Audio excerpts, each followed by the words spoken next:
Bien, en la última clase estuvimos trabajando con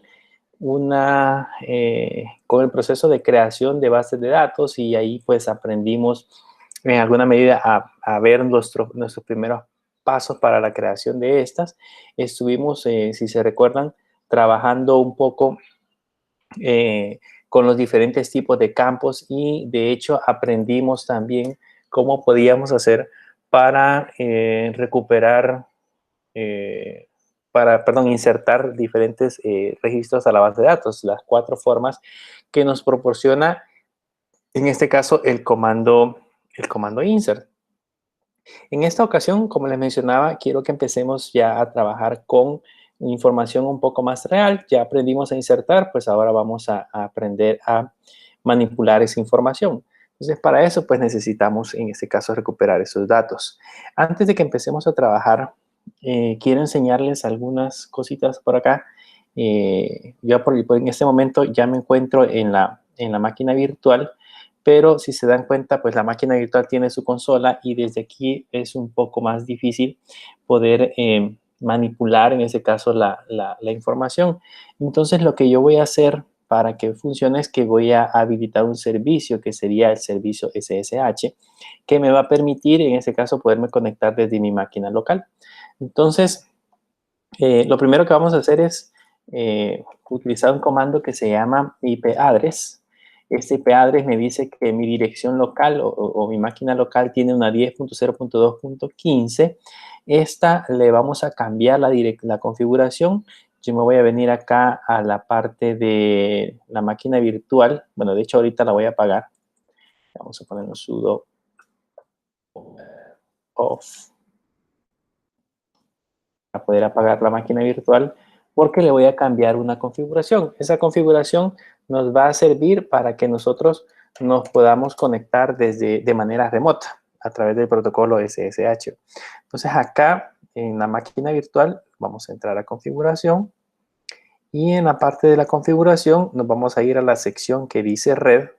Y en la parte de la red, aquí el adaptador está como un NAT. Cuando creamos un adaptador NAT, nada más nos permite establecer una comunicación desde la máquina virtual hacia Internet. Básicamente es una salida hacia Internet, pero no nos permite comunicarnos con la máquina anfitrión. Así que vamos a cambiar acá y le vamos a poner adaptador puente. Cuando le colocamos adaptador puente, normalmente lo que hace es establecer digamos, conectarse como que si estuviésemos de manera local y nos permite adquirir una IP privada que tenga nuestro router. Y así, pues, digamos, es como que tengamos simulado una pequeña red real. Entonces, vamos a dar a aceptar. Esta la pueden hacer ustedes también en su configuración. Y ya después de eso, pues, arrancamos la máquina. Ya les voy a explicar, obviamente ya me van a entender cuál es el objetivo de que hagamos justamente este proceso o esta configuración. Vamos a arrancar la máquina de manera normal, como lo estábamos haciendo anteriormente.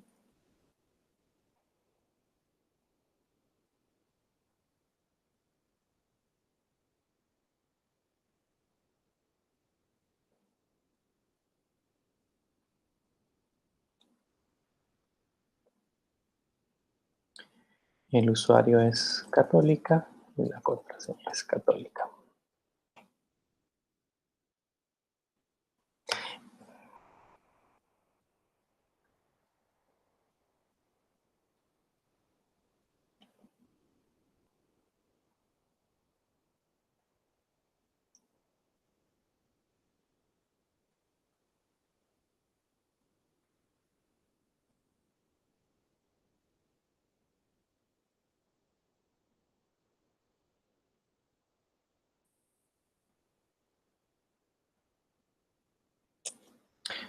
¿Qué pasó? Bien, ahí ya está cargado. Entonces, ya que tenemos cargada nuestra máquina local, se supone que ahora ya nos va a dar una IP diferente. Si notan ahí, tal vez logran ver que dice 192.168.014.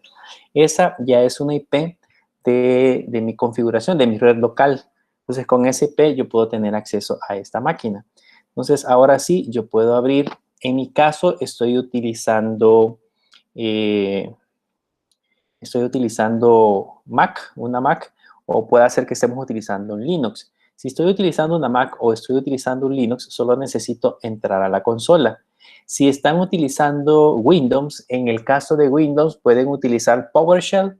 Yo creo que muchos, si tienen Windows 10, pueden utilizar PowerShell y desde PowerShell pueden establecer la conexión. PowerShell es como la consola de Linux, digamos, de Ubuntu sobre el sistema operativo Windows 10, así que pueden entrar a PowerShell. Si en el caso no les funciona PowerShell, PowerShell se escribe así, PowerShell. Si en el caso no les funcionara PowerShell, entonces pueden descargar un cliente, aquí está PowerShell, pueden descargar un cliente, hay un cliente que se llama PuTTY, o sea, ustedes pueden colocar en Google PuTTY y ese les permite también establecer conexiones SSH. Y si no les gusta PuTTY, quieren algo un poco más profesional, no más profesional, sino con mayores opciones, hay uno que se llama también MOBA Xterm, que también es un software para conexiones remotas. Pueden utilizar cualquiera de los dos. Si en el caso no les funciona PowerShell. Pero si tienen Windows 10 y entran con PowerShell, deberían poder establecer la conexión. Si tienen Linux, si tienen instalado Ubuntu o cualquier distribución, pues igual entran a una terminal y desde ahí se pueden conectar a su máquina virtual. Si tienen una Mac, igual entran a la terminal y desde ahí pueden hacer la conexión a la terminal. ¿Cómo vamos a hacer para conectarnos? Utilizamos el comando SSH. El usuario es el primero que vamos a colocar. Nuestro usuario de conexión en el servidor se llama Católica. Luego colocamos arroba y luego la dirección IP, 192.168.0.14, si no me equivoco, era la que me dio 0.14. Le damos Enter. Si en el caso el servicio estuviese disponible, entonces ahí nos va a dar la información. En este caso creo que el puerto está bloqueado. Vamos a ir a ver, vamos a habilitar el puerto.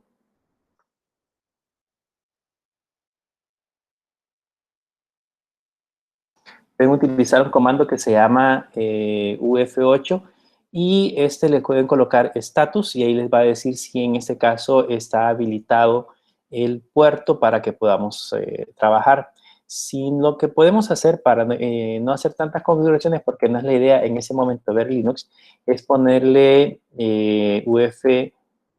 sudo ufw y ponerle disable. Y en ese caso, ahí el firewall dejó de funcionar y deberíamos de tener disponible ahora nuestro servicio. Vamos a ver. 192.168.0.14. Vamos a volver a intentar conectarnos. Si notan, ahora sí, ya me dice de que estoy intentando conectarme a esa computadora. Me dice si quiero agregar esa llave. Le decimos que sí, que es la llave pública. Y luego nos pide la contraseña. Ok, ya estamos listos. Si al caso les da error, lo que tienen que hacer, como les decía, es utilizar este comando, el que yo puse acá, que era el ufw disable. Eso desactiva el firewall. Más adelante, en otras clases, ya les voy a enseñar a utilizar el firewall, pero en ese momento no es esa la idea, no es ese el plan. Entonces, ya cuando está listo, acá, cuando nos venimos a esta sección, ya podemos encontrar el puerto abierto para la conexión SSH. Y aquí sí, es como que estuviéramos dentro del servidor. Vean, si yo pongo IP address, aquí me da 192.168.0.14, estoy dentro del servidor. Aquí ya puedo poner, por ejemplo, MySQL --version y me dice que tengo instalado MySQL la versión 8.023, así que está funcionando sin ningún problema. Esto lo vamos a estar haciendo con el objeto de que pues, la letra sea un poco más legible. Aquí aparece muy pequeño. Entonces, si lo hacemos acá desde la consola, es mucho más legible. Si ustedes, por ejemplo, quieren copiar y pegar algunas instrucciones, pueden seleccionarlos, le dan clic derecho copiar o clic derecho pegar y les va a funcionar. Por eso, en alguna medida, es mejor hacerlo con este tipo de conexiones remotas.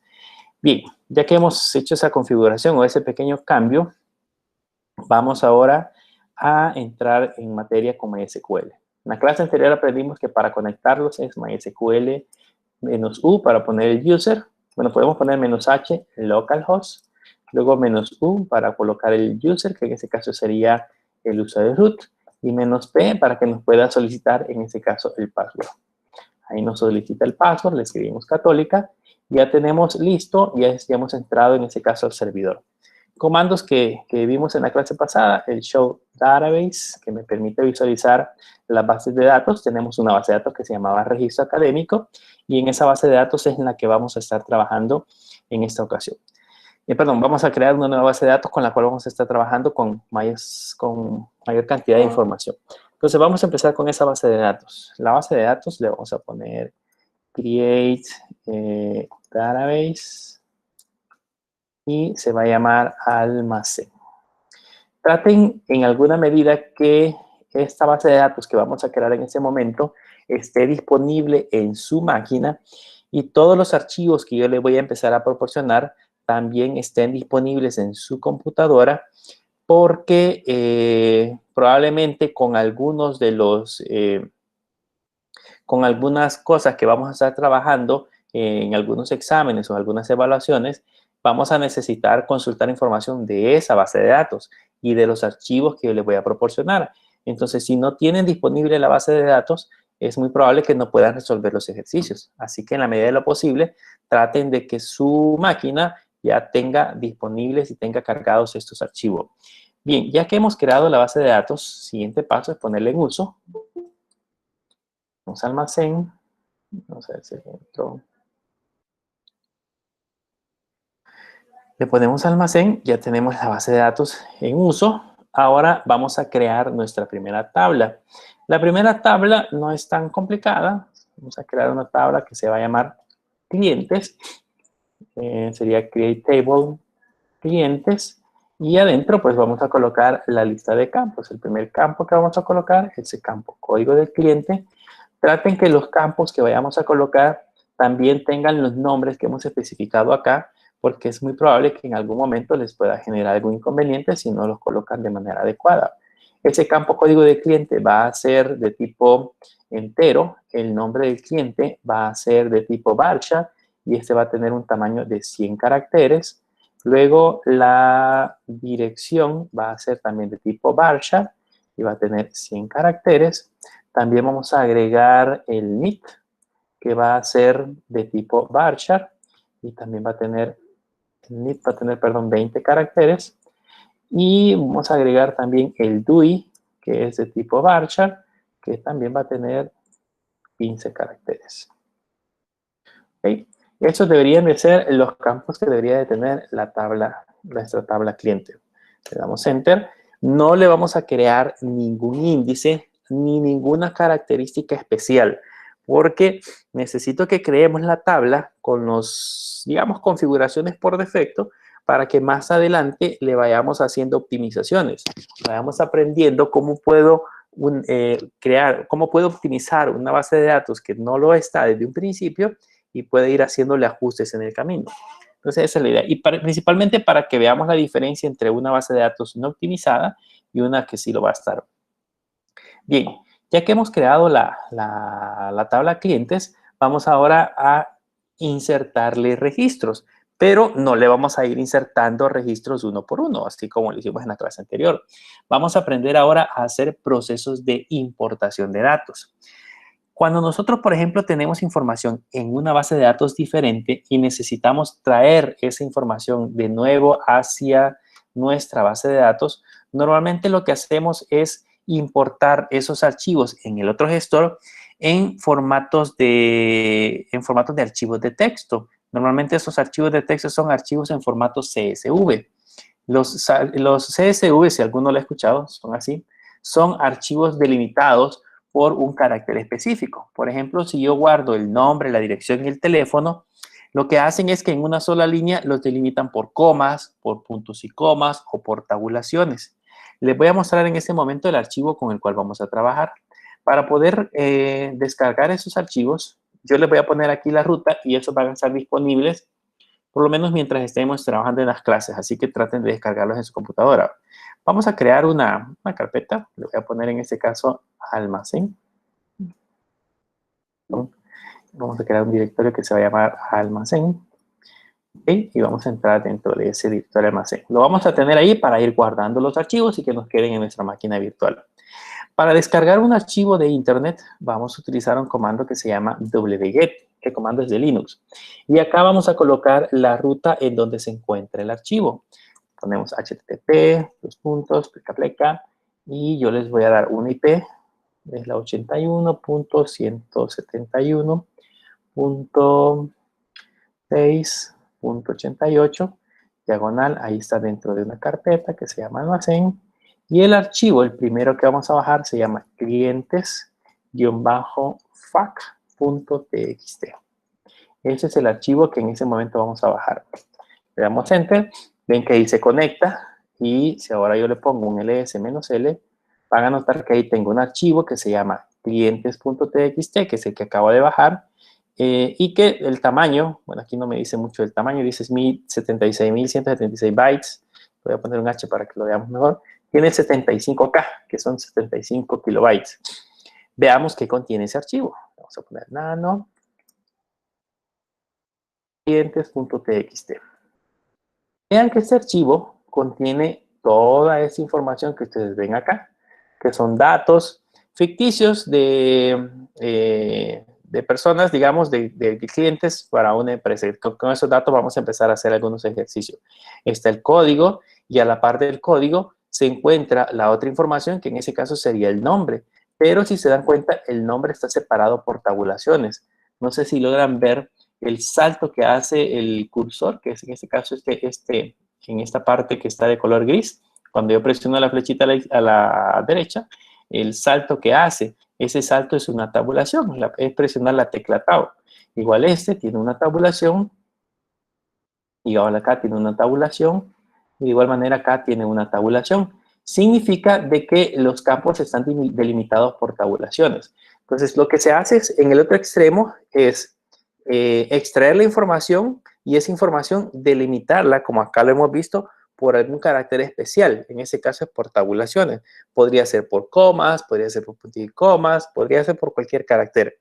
Y lo que hacemos en el otro extremo es recuperar esa información con esas tabulaciones para que se inserte en nuestras bases de datos. ¿Cómo vamos a hacer ese proceso? Vamos a entrar a MySQL.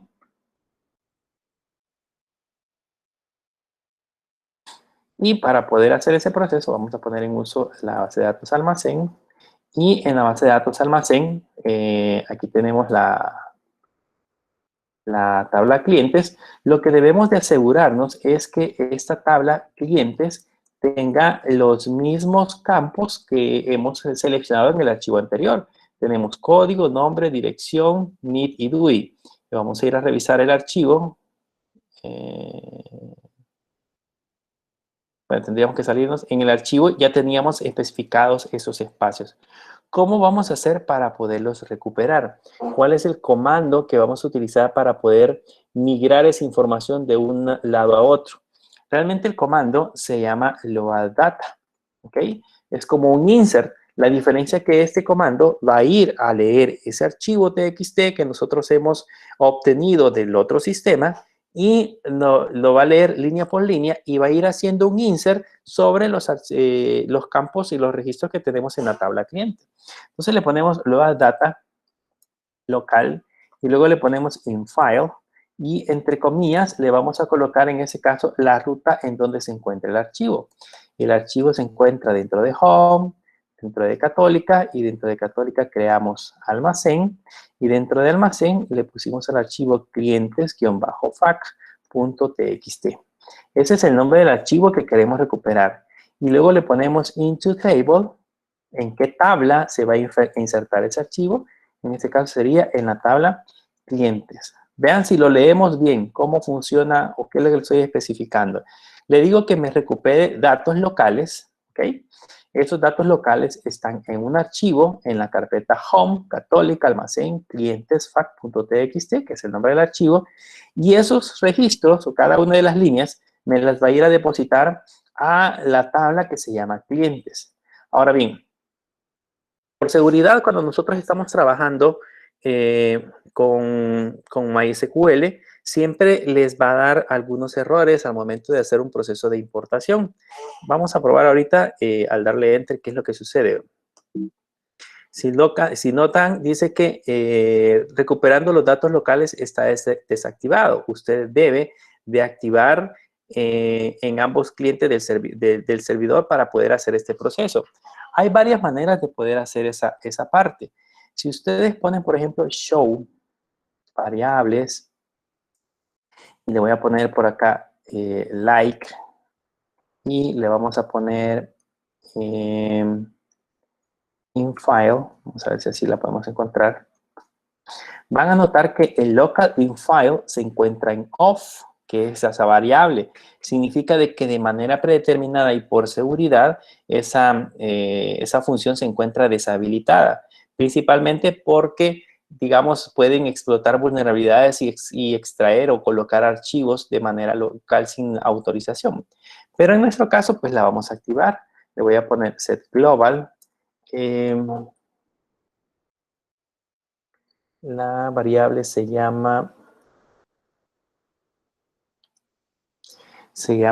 local-infile igual 1. Y le damos enter. Entonces acá ese set global lo que hace es configurar parámetros locales.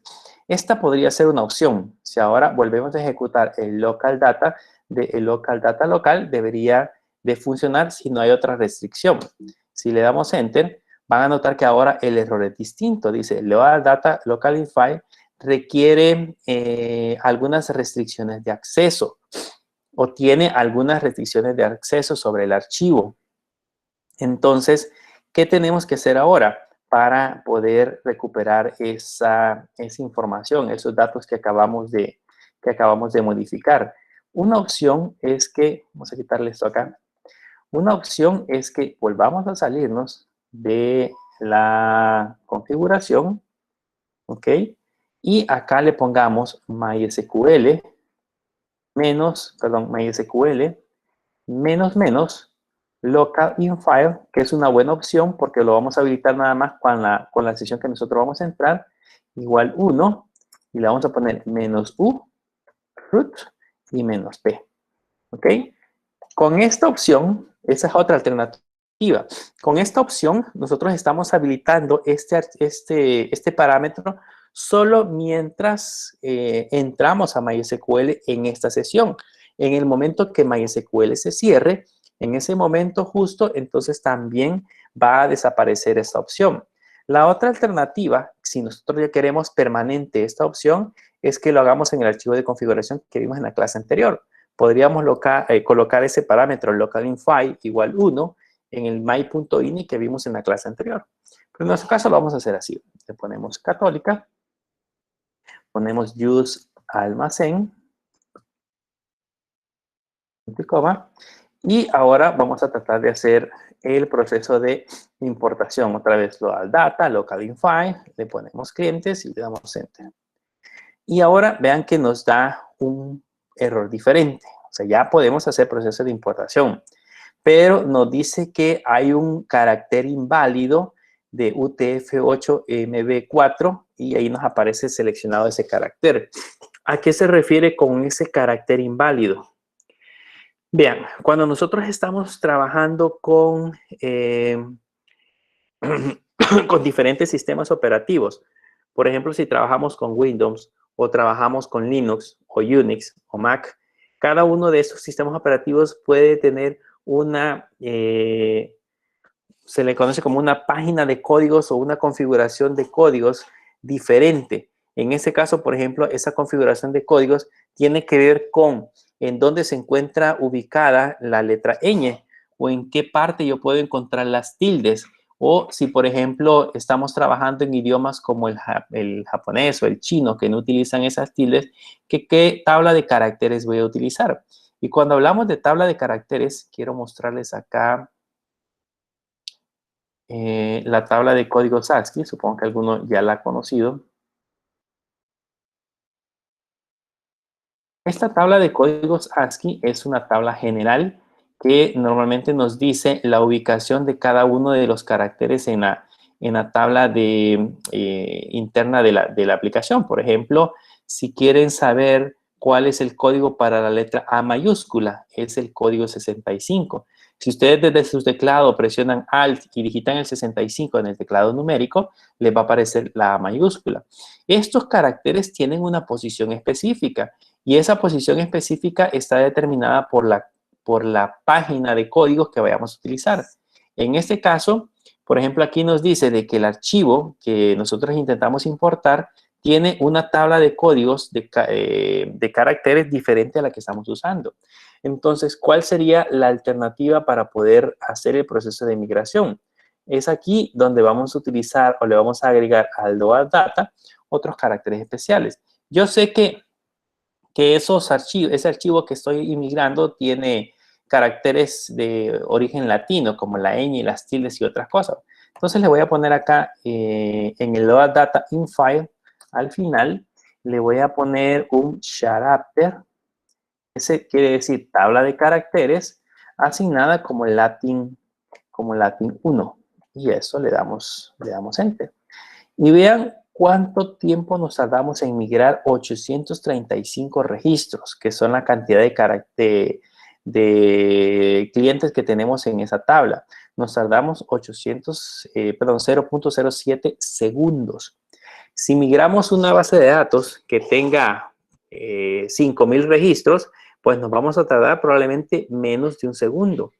Y básicamente lo que hicimos es obtener un archivo CSV que lo teníamos en otra base de datos y lo logramos migrar hacia este lado. Si ahora le pongo select asterisco from clientes, van a notar que ahora, vean, ya tengo todos los clientes en mi base de datos. Ya están almacenados y vean que aquí ya dice Peña, por ejemplo, que ya está correctamente almacenado. Toda esa información. Y yo no tuve que hacer 835 insert, ni siquiera tuve que crear un código o una aplicación que leyera los registros de la otra base de datos y los migrar hacia esta. El proceso es bien simple. Lógicamente, cuando ustedes los contratan para hacer procesos de migración, no le van a decir, miren, no, si eso en un par de horas yo ya lo tengo migrado. Ustedes tienen que primero analizar la base de datos, tienen que ver el formato en que van a hacer el proceso de migración para posteriormente hacer pasar la información. Pero si le dicen, no, fíjense que yo en unos cuantos minutos lo hago, el cliente no le va a querer pagar lo que vale. Estos procesos de migración son muy delicados y más por lo que nosotros hacemos, es el valor que tienen es más por lo delicado que pueda tener, porque ahí podríamos probablemente recuperar información que no concuerde con la base de datos original.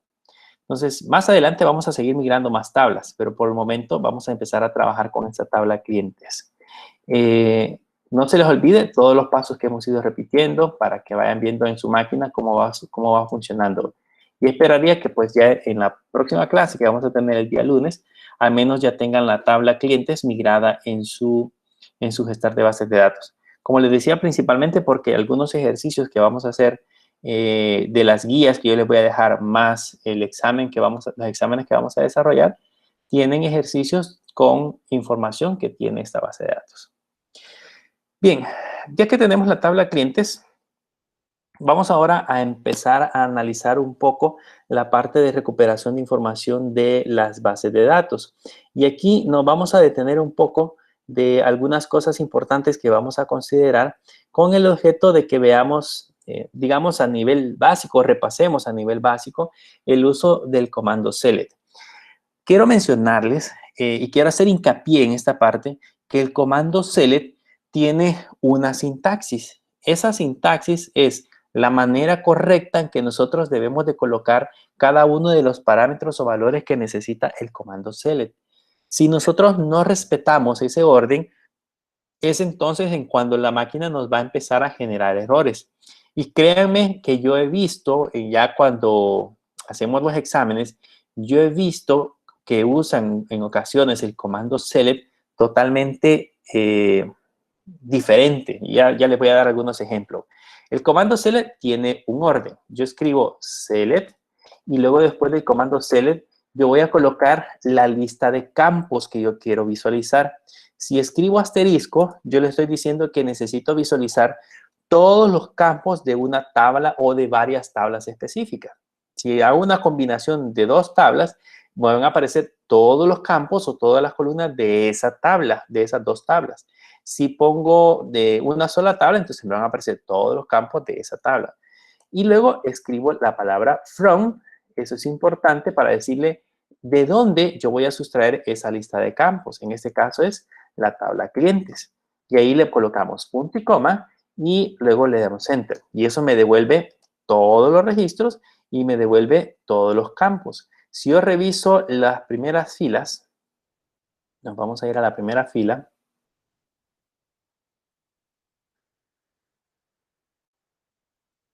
Vamos a llegar a la primera. Aquí está la primera. Ahí me aparecen en el encabezado los nombres de los campos. Ahí está el nombre, dirección, el NID y el DUI. Y ya aparece luego después la información. Pero, por ejemplo, si yo quiero campos específicos, vamos a poner describe clientes. Si yo quiero campos específicos, yo puedo ponerle, por ejemplo, un select y no deben de estar en orden. A mí se me ocurriría, por ejemplo, primero necesito el nombre del cliente y después necesito el código del cliente. Y después necesito colocar, por ejemplo, el NID. Nada más esos tres campos. Entonces, yo puedo colocar una lista de campos en el orden que a mí se me ocurra o en el orden que yo necesite. Y luego le pongo from y la tabla, en este caso, de dónde lo vamos a recuperar. Le ponemos clientes y le damos enter. Y vean, ahí me da el mismo resultado, solo que ahora ya solo me aparecen esos tres campos y, por supuesto, me aparecen en el orden en que yo los he especificado.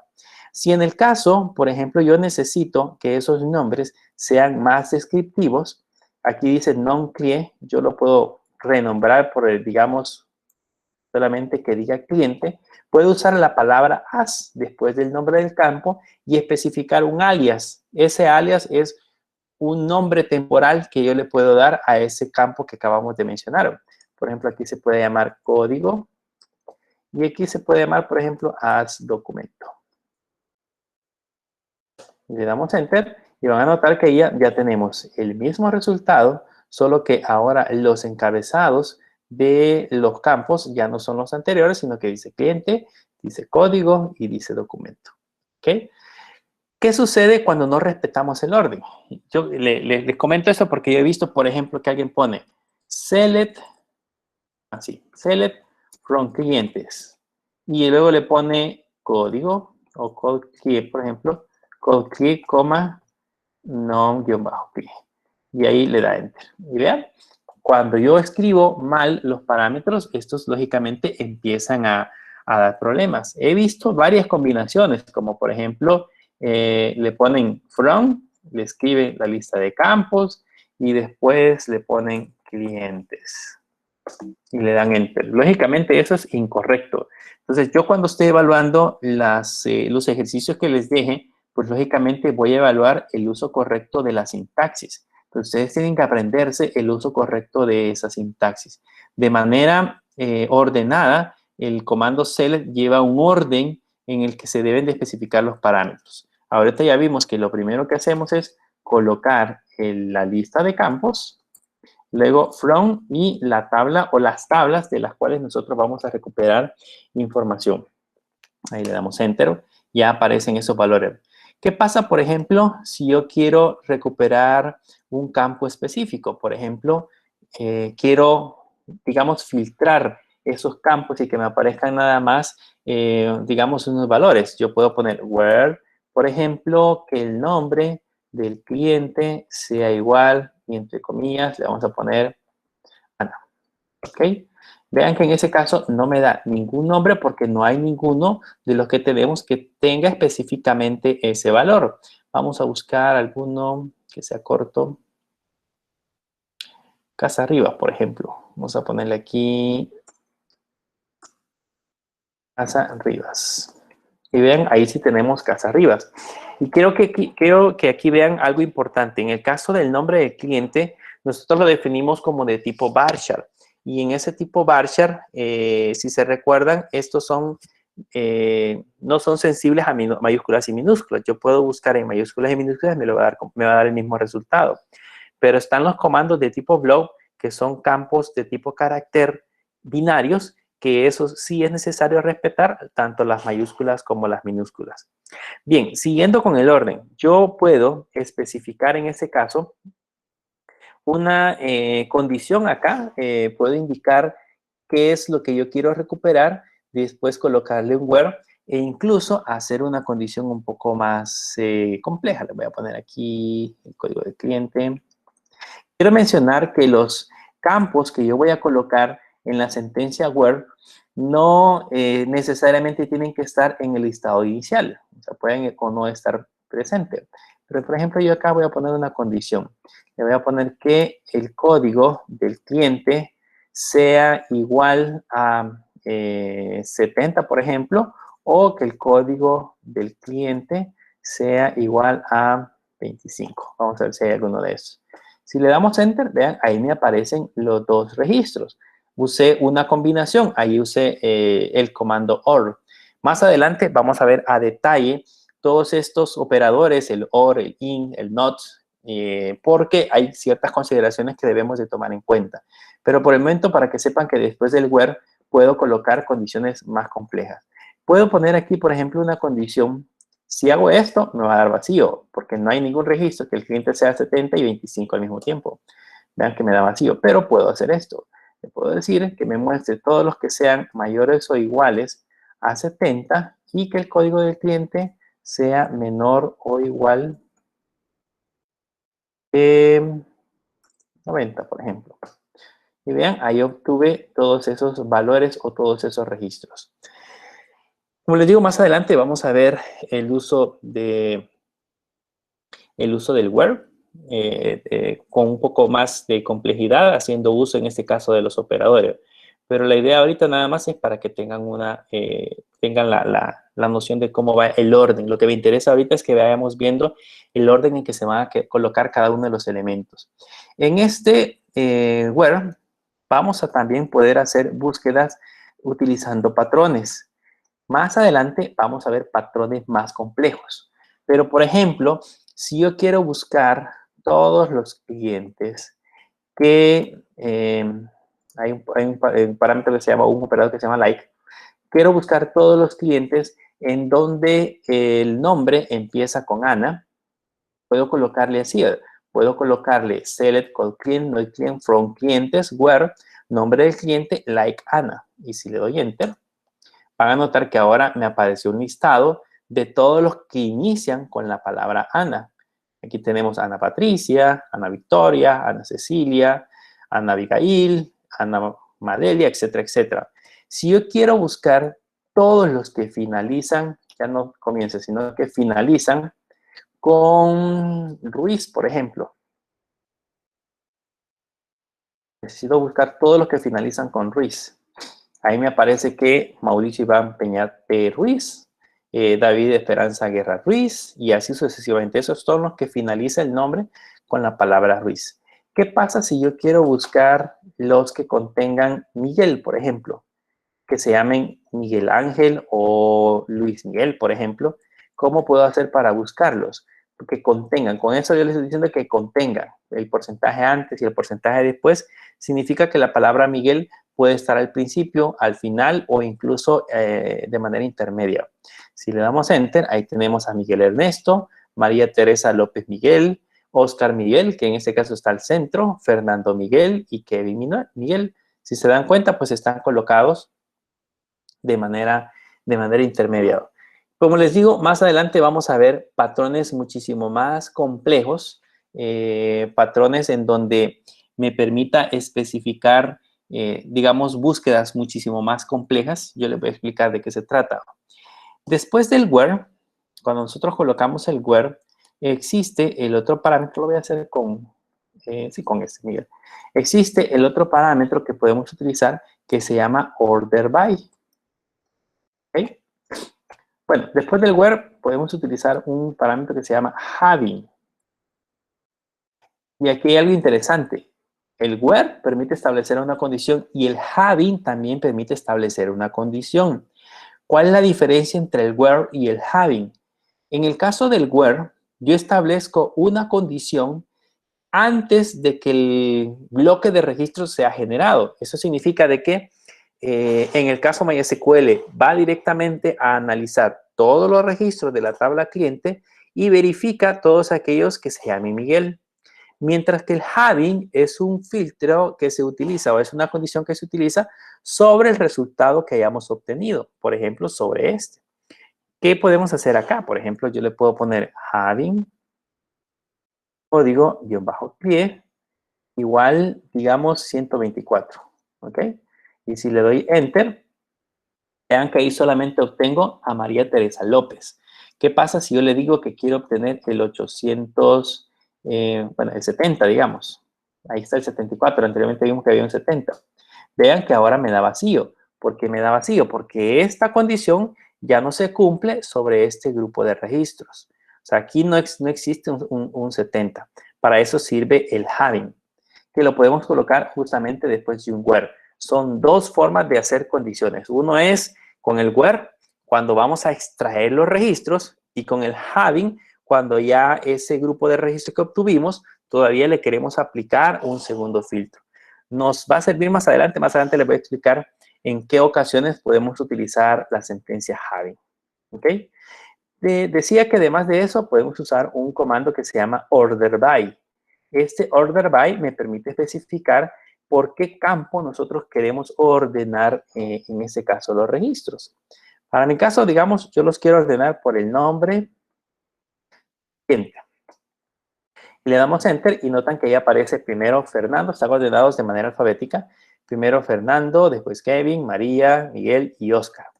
¿Qué pasa si yo los quiero ordenar de manera descendente? Quiero que aparezca primero Oscar. Entonces le pongo des. Vean, ahí aparece primero Oscar, después Miguel, después María y así sucesivamente.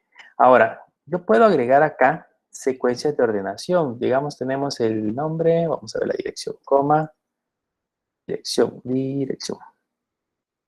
En el caso, por ejemplo, del proceso de ordenación, yo le puedo decir que me los ordene primero por el nombre del cliente o que los ordene primero, digamos, por la dirección. No tenemos ninguno repetido. Vamos a buscar los que se llaman Ana. Vamos a ver si con eso podemos hacer más. En Ana me dieron, aquí me registro, hay un total de 149. Vamos a ver. Vamos a ordenarlo para lograrlo ver. Voy a poner acá, por ejemplo, el campo dirección, coma, nombre del cliente. ¿Qué características tenemos acá? Que si se dan cuenta, primero ordena por la dirección. Aquí tenemos, empecemos con los primeros registros. Aparecen primero los que tienen comillas. Vamos a ir más arriba. Acá. Primero aparecen los que viven en Apanta, Santa Rosa, Huachipilindis. O sea, son todos estos.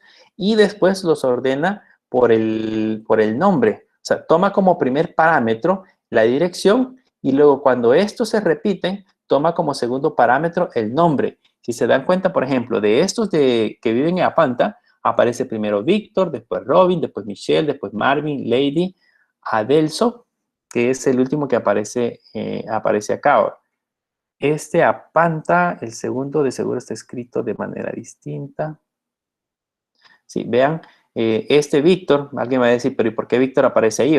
Porque este pertenece a Santa Rosa Huachipilín. No, o sea, no está escrito exactamente igual, dice Huachipilín. Por eso es que aparece aquí. Luego, en Barrio El Calvario solamente hay 3, pero estos aparecen Isela, Denis y Adriana. Y así sucesivamente aparecen varios registros y ordenados por un campo específico. ¿Cómo hago para ordenarlos por varios campos? Pues coloco primero el campo principal y luego coloco el segundo campo. ¿Qué otra forma puedo utilizar para hacer procesos de ordenación? Para hacer procesos de ordenación puedo hacer uso de los números de las columnas. Y esto me sirve para cuando, digamos, los campos que yo voy a ordenar no necesariamente están en el listado obtenido.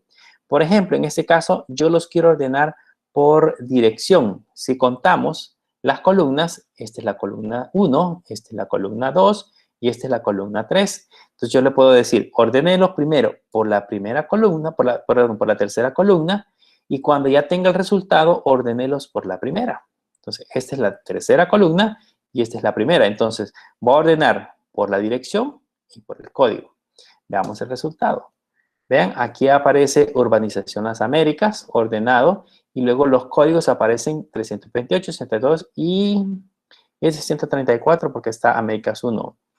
Este Santa Rosa Huachipilín aparecen ordenados 558, 95, 64, 764, 768 y 790.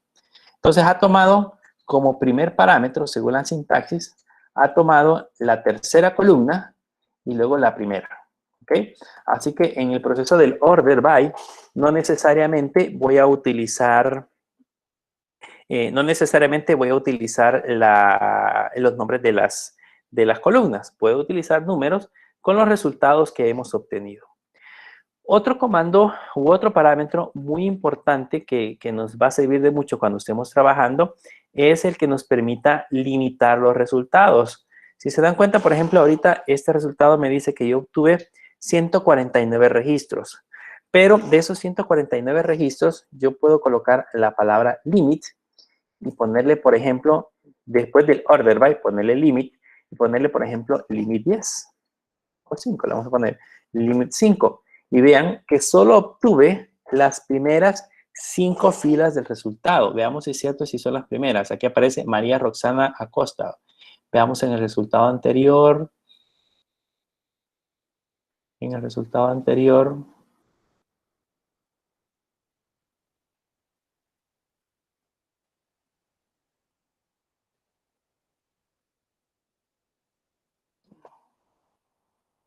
Aquí está. María Roxana Acosta es la primera que aparece. Luego dice que aparece Michelle, luego Maybelline, y luego Lady, y luego Adelso.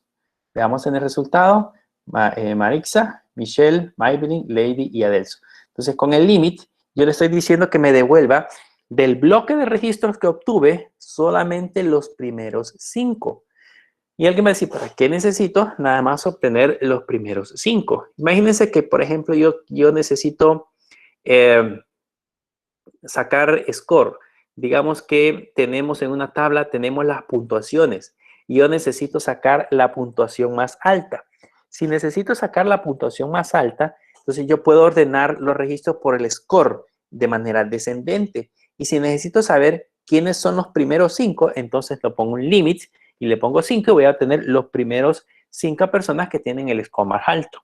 Si hablamos de las notas, si yo tengo guardadas en mi base de datos las notas de los alumnos y quiero obtener las 5 mejores notas digamos, de la sección o de la materia, entonces puedo ordenar ese bloque de registros por la nota y de manera descendente y obtener los primeros 5 registros. Y ahí tendría los 5 scores más altos. Entonces, para eso me sirve la parte del límite, por un lado. Por otro lado, también me sirve cuando ya estamos programando aplicaciones principalmente para la web. Yo creo que han encontrado o han visto ustedes muchas aplicaciones que hacen procesos de paginación. La paginación es mostrarnos el resultado de productos separadas por página. Me muestra primero 20 registros, después otros 20, después otros 20 y así sucesivamente. El objetivo es que si yo tengo demasiados registros, no me sature mi navegador con tanta información, sino que me lo vaya mostrando en bloques de 20 para que pueda recuperarse la información muchísimo más rápido. Entonces, allí, cuando se hace consultas al servidor, yo le puedo decir desde el lado de mi lenguaje de programación, solamente devuélvame 10 registros, o 15 registros, o 20 registros. Para eso se utiliza en este caso el límite.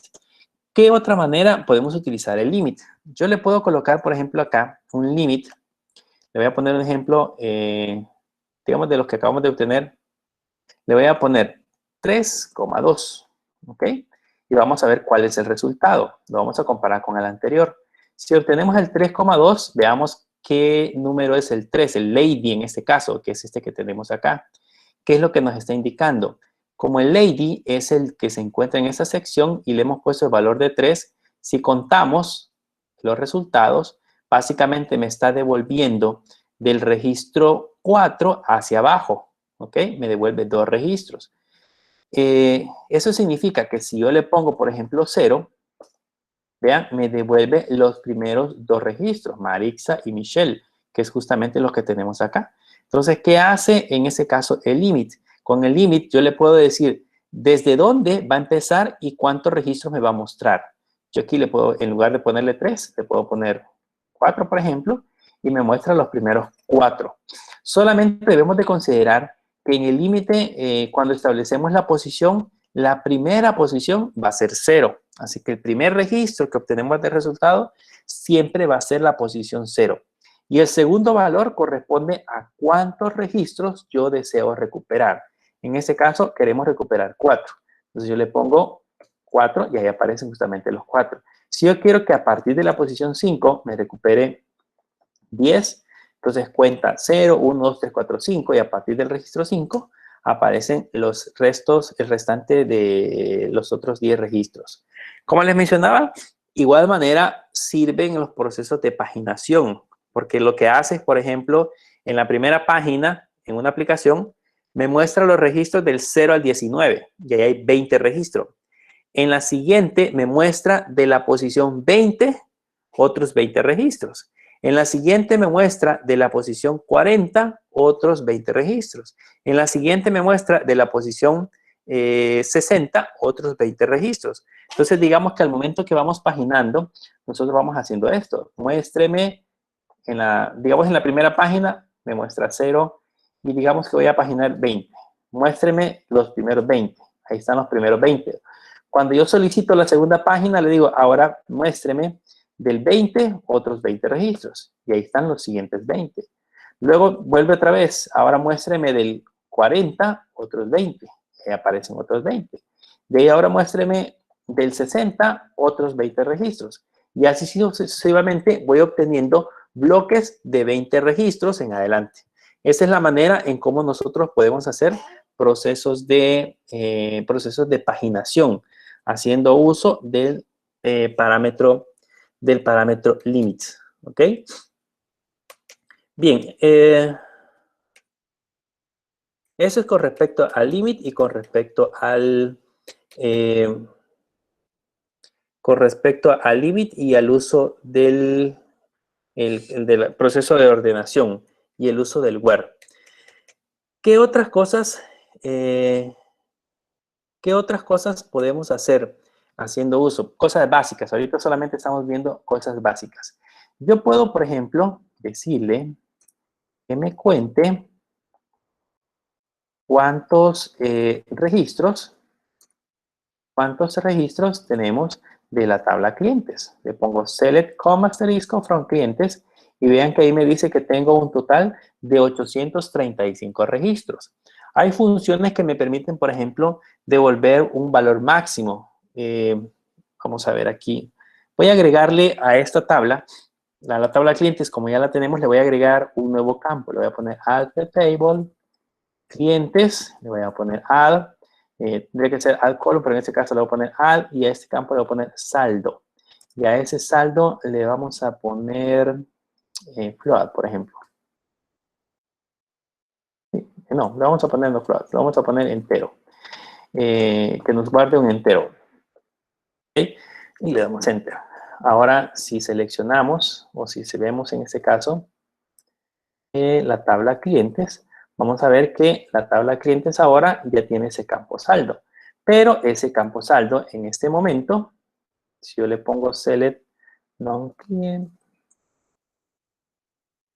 saldo, non-clientes, le vamos a poner un solo limit 10, van a notar que ese campo en ese momento se encuentra con un valor nulo. Existe una función, lo vamos a rellenar de manera automática. Existe una función en MySQL que se llama RAM y que me permite devolver, en este caso, valores al azar. Voy a utilizar esa función con el objeto que me permita rellenar ese campo. Solo que esa función RAM lo que hace es devolver números al azar mayores que 0 y menor que 1. Entonces, lo que vamos a hacer es rellenarlo con saldos, digamos, superiores a 25,000. Vamos a hacer lo siguiente. Les voy a dar un ejemplo de cómo funciona. Yo le voy a poner select. Hay una función que se llama RAM. ¿Ok? Y vean, eso me generó un número al azar. Cada vez que yo lo invoco, me genera un número diferente. Si ese número yo lo multiplico por 10,000, por ejemplo, por 10,000, lo que voy a obtener con ese número son valores al azar mayores que 1 y menores que 10,000. Vean, ahí obtuve un 3,136, un 6,179, un 4,337, etcétera, etcétera. Entonces, voy a actualizar el campo saldo de la tabla clientes con una fórmula como esas. Voy a ponerle update, clientes. Más adelante, por supuesto, vamos a ver todos estos comandos a detalle, pero ahorita solamente para recordarlos. Set saldo igual, vamos a poner un run, asterisco 10,000. Entonces debería de rellenar el campo con ese valor. Y vean que ahí lo relleno. Veamos ahora de nuevo el select anterior. Y vean que ahí tenemos Casa Rivas, tiene un saldo de 2,287, Industrias Unidas tiene 8,435, Juan José Cuellar 5,315 y así sucesivamente. Entonces, ya tenemos especificados en este caso los valores para el campo saldo. ¿Qué podemos hacer ahora? Así como contamos hace rato, usamos el comando count y le pusimos asterisco. Y le pusimos asterisco, le ponemos from clientes. Y nos decía que teníamos 835 registros. También podríamos utilizar una función que se llama max, solo que ahí no le vamos a poner asterisco, sino que le vamos a poner saldo. Y me diría, por ejemplo, cuál es el saldo más alto. El saldo más alto o el valor más alto que generó es 10,000. Y podríamos utilizar también la función min para saber cuál es el saldo más bajo, que en este caso el que generó es 14. Entonces, con ese valor que ya tenemos ahí, vamos a ver.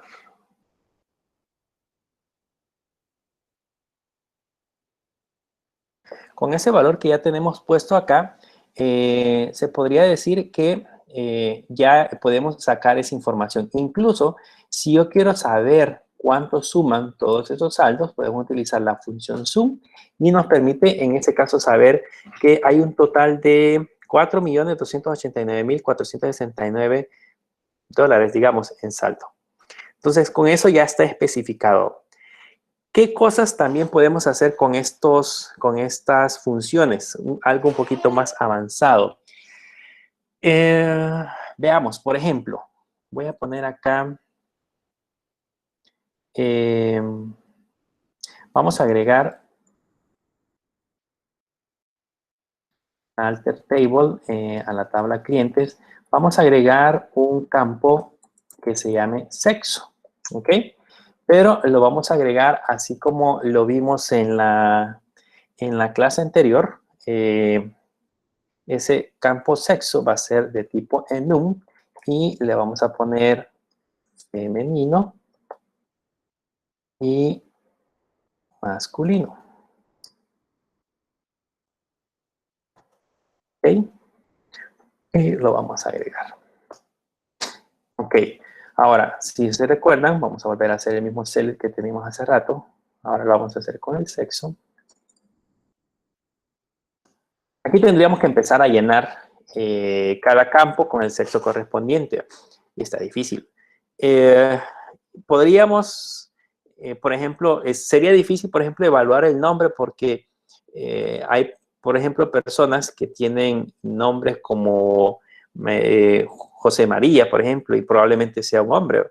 Entonces tampoco nos podría convencer con el nombre. Vamos a hacer una fórmula que rellene el sexo al azar. O sea, si pega un hombre o una mujer no nos interesa. Lo que nos interesa es encontrar el campo.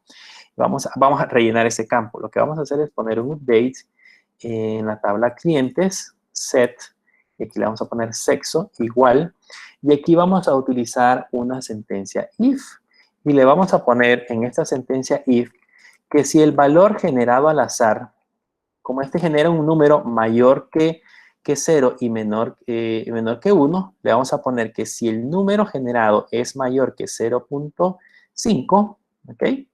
Entonces, el valor que va a devolver es femenino. Y si no, caso contrario, el valor que va a devolver es masculino. Este if, pues no se lo tengo que explicar mucho porque ustedes ya han visto sentencias if en los lenguajes de programación. Esta básicamente es una función que necesita 3 parámetros. El primero es la condición, que es lo que hemos puesto acá. Esto para nosotros es la condición. El segundo parámetro es lo que va a hacer o lo que va a devolver si esta condición es verdadera. Y el tercer parámetro es lo que va a devolver si esta condición es falsa.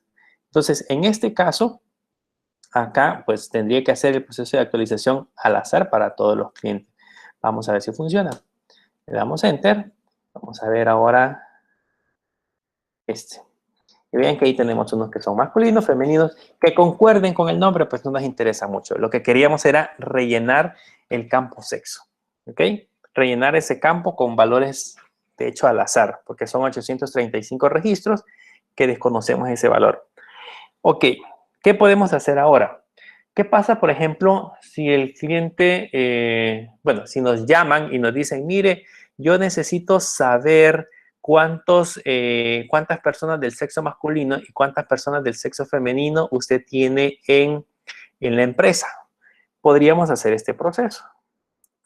Eso creo que lo han visto en clases anteriores. Yo podría poner select sexo, coma, y luego colocar, por ejemplo, un count, y luego colocar asterisco, from y la tabla clientes. ¿Ok? Si yo le doy enter en este momento, van a notar que, de hecho, me genera un error porque yo necesito utilizar un parámetro adicional, se llama growByte, que también más adelante lo vamos a analizar, y colocar el campo que necesito agrupar.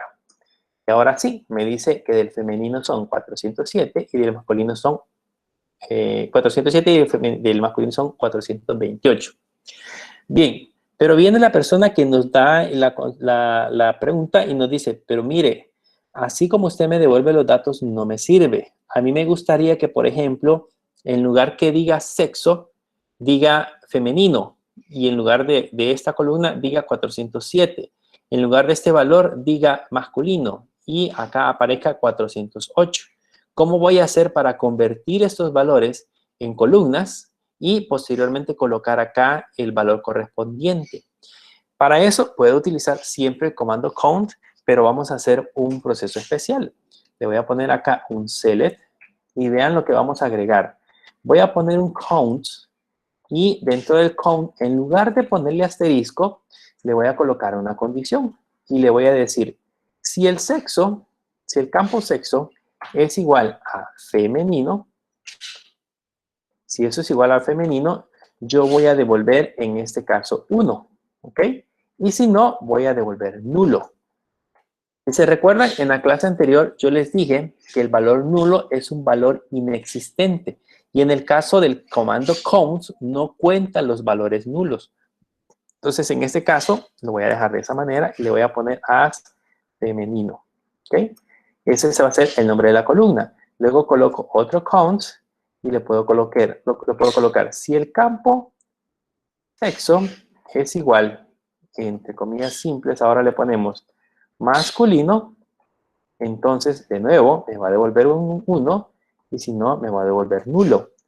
Y cerramos paréntesis. Y esto lo voy a poner as masculino. Recuerden que el as es el nombre con el cual yo voy a nombrar la columna. Y luego le ponemos from la tabla clientes. La ventaja que tenemos con este método que acabamos de utilizar es que ya no necesito poner el growByte, sino que él debería de contar estos valores. Y si le damos Enter, vean que los resultados son los mismos.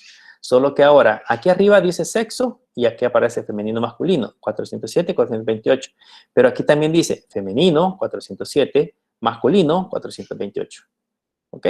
Eso es si al caso se llegara a dar la situación de que yo necesito reordenarlos. Eso, por ejemplo, en Excel creo que se le llaman como consultas de referencias cruzadas, o hay una tabla o hay una opción que permite hacer ese proceso en Excel. Así que si alguna vez su jefe se le ocurren cosas muy interesantes como estas, sepan que tienen ese tipo de ese tipo de alternativa.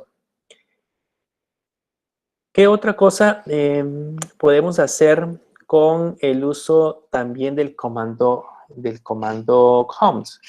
Les voy a mostrar, por ejemplo, otro caso. Yo puedo colocar, por ejemplo, un select y ponerle count asterisco from clientes. Ya vimos que me devuelve 835 caracteres, ¿ok? Pero 835 registros, perdón.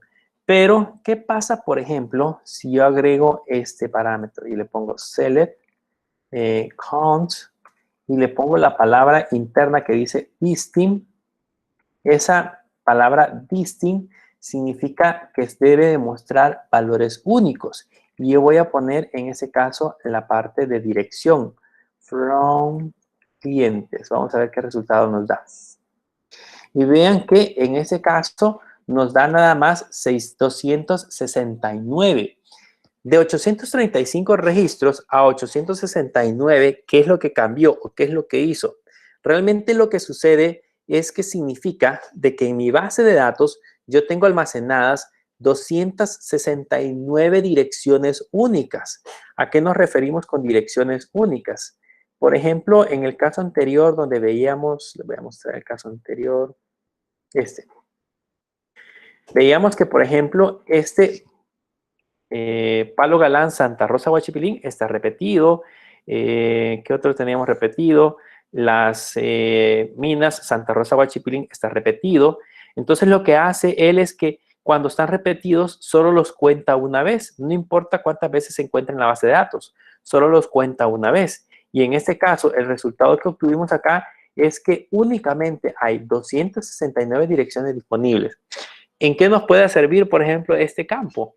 Si yo tengo, por ejemplo, agregué un campo que se llame ciudad, por decirles algo, y yo necesito saber el dato específico de cuántas ciudades hay almacenadas en mi base de datos, puedo utilizar este count distinct y ponerle ciudad, por ejemplo, from clientes. Y me va a aparecer específicamente ese valor. Entonces, también es otra manera de poder utilizar el comando count. Y aprovechando esa palabra distinct, yo puedo hacer también este proceso. Vamos a ponerle aquí nombre cliente. Según este resultado, yo acabo de obtener 835 caracteres o 835 registros. Veamos qué pasa si le pongo la palabra distinct antes del nombre del campo. Ahora obtuve 839 registros. ¿Qué es lo que obtuvimos acá? Pues básicamente de lo que nos está diciendo es que de 835 estamos hablando que son 6 registros. Hay 6 registros que tienen exactamente el mismo nombre. ¿Ok? Ya más adelante les voy a enseñar a encontrar duplicados. ¿Cómo podemos hacer para encontrar registros duplicados? Pero por el momento, con este yo puedo deducir que tengo registros repetidos.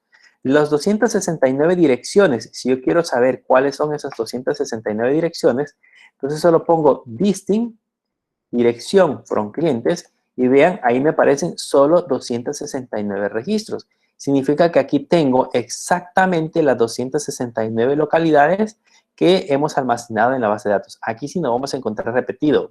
Colonia Guadalupe lo vamos a encontrar una vez, Colonia San José, Barrio Calvario también una sola vez, y así sucesivamente. Entonces hay 269 direcciones únicas. Por último, para terminar un poco de la introducción del comando select a nivel básico, digamos, el comando select permite realizar cálculos. Por ejemplo, si yo quiero sumar 1 más 1, puedo hacer esto. Me da 2. Puedo poner, digamos, quiero multiplicar 480 por 500. Digamos que estoy trabajando como gestor de bases de datos y me pidieron hacer una operación matemática. Si yo no quiero sacar una calculadora, puedo ocupar el comando select sin ningún problema y hacer un cálculo. Eso significa que también MySQL me permite hacer cálculos al momento de seleccionar los campos. Por ejemplo, yo puedo ponerle que necesito el nombre del cliente y necesito el saldo. Digamos que mi jefe me dice, mire, yo quisiera saber cuánto sería el saldo que les queda a los clientes si yo les aumento un 5% de interés. Digamos, si yo quiero calcular un 5% de interés más. Entonces, yo le puedo poner aquí el saldo multiplicado por el 5% de interés. Eso es matemático. Ustedes saben de que es 5 dividido entre 100, o sea, 0.05. Okay, eso le puedo poner interés. Y si él me dice, quiero saber ya eso sumado al saldo, ¿cuánto da? Entonces puedo ponerle saldo multiplicado por, si lo quiero sumar, sería, algunos lo hacen así, sería saldo más saldo por 0.05. Podría ser. Pero si lo quiero reducir matemáticamente, lo que puedo hacer nada más es ponerle saldo multiplicado por 1.05, que da exactamente lo mismo. Haz monto, digamos, from la tabla clientes. Y para ver solamente 10, le voy a poner limit 10. Y vean, aquí tengo el saldo original, 2.287. Si le sumara un 5% de interés, serían 114.35. O sea que esta persona tendría 2.401.35 de total a pagar, que serían estos 2.287 más 214.35. ¿Ok? Y ahí ya tenemos fórmulas que se pueden obtener a través de estos campos calculados. Lo interesante de esto es que aquí me sirve de mucho. Vean el resultado que tengo acá. Este es el resultado. Aquí me sirve de mucho utilizar el comando having, porque de esta respuesta que acabamos de obtener, yo puedo poner acá un having, y decirle que me devuelva, por ejemplo, los que el monto, ese monto no existe en mi base de datos, pero los que el monto sea mayor o igual a 9,000, por ejemplo. ¿Ok? A 9,000. Que vean, los resultados ahora son 10,182, 9,378. O sea, el resultado cambió. O sea, sobre el cálculo que hicimos originalmente, me devuelve nada más un grupo de registros especificado. Entonces, esa es la manera en cómo nosotros podemos realizar cálculos, podemos agregar elementos. Lo que tienen que considerar, como les mencionaba, es el orden. El select, lista de campos, from, la tabla. Si no lleva un where, entonces puedo saltarme el having, pero no puedo poner el having y luego el where, porque me va a dar error. O sea, si yo intentar hacer y aquí poner un where, call-pie igual a 70, por ejemplo, ahí ya me va a dar error, porque el where va justamente antes que el having. Entonces, la sintaxis dice select, lista de campos, from, tabla o tablas, where, que sería el siguiente parámetro después del from, el where, y ahí le colocaríamos las condiciones. Luego del where sigue el group bytes, y ahí colocaríamos grupos, proceso de agrupación. Después del group by sigue el having, después del having sigue el order, y después del order sigue el limit. En ese orden debo de ir especificando los parámetros. Si los cambio, entonces ya me va a generar algún tipo de inconveniente. Bien, esa era más o menos la introducción a cómo funciona el comando select. Como les decía, más adelante vamos a profundizar más acerca de este comando. Este comando es solamente para poder sustraer información de las tablas, realizar cálculos, como ya lo vimos, entre otras cosas que podemos desarrollar. ¿Dudas? ¿Preguntas?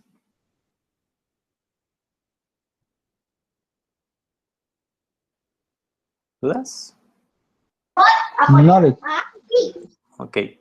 Bien, si en el transcurso vamos a ir viendo cosas un poquito más complicadas. Si ustedes consideran que hay algo que no entendieron en su momento, pues levanten la mano o deténganme para poder explicar mejor el contenido.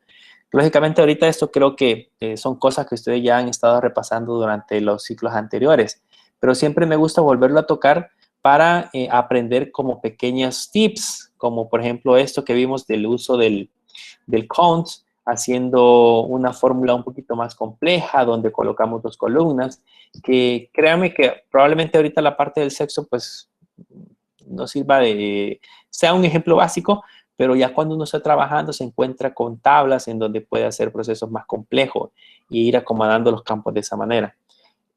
Así que pues es una cosa que ustedes deben de considerar que existe y que se puede hacer. Y pues como les decía, más adelante vamos a ir aprendiendo sobre cosas más complejas con respecto a la parte de las bases de datos. Y todo esto que estamos viendo ahorita, pues en el tercer periodo lo vamos a aplicar también a MongoDB, como se hace ese mismo proceso, pero con bases de datos no relacionales o no estructuradas. Bien, si no hay preguntas, recuérdense que el día sábado es el examen, así que va a estar disponible todo el sábado. Para que lo recuerden, ya está todo el material en la plataforma para que puedan estudiar. Por el momento nada más va a ser teórico sobre las cosas que hemos visto y práctico, digamos, hasta la parte de la inserción de registros, creación de tablas y probablemente un CELI que sea un poco más simple. Pero principalmente lean la parte teórica. Así que, bueno, eso sería todo. Nos veremos la próxima semana y cualquier duda, pues escríbanme al correo electrónico y en la medida de lo posible, pues yo les contesto. Que pasen una feliz noche.